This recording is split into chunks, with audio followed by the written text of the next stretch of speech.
జయ శ్రీరామ్ అందరికీ. ఈ రోజు మన ఇంట్లో వచ్చే శ్లోకం ఏంటంటే బ్రహ్మమురారి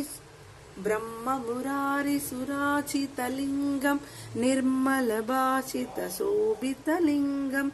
జన్మజ దుఃఖ వినాశకలింగం తత్ప్రణమామి సదాశివలింగం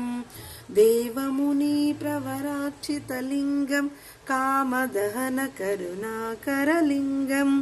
రావణదర్ప వినాశనలింగం తత్ప్రణమామి సదాశివలింగం సర్వసుగంధ సులేపితలింగం బుద్ధి విమర్దన కారణలింగం సిద్ధసురా వందితలింగం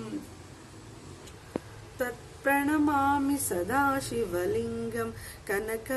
కనక మహాఫణిభూషితలింగం ఫణిపతి వైష్ణత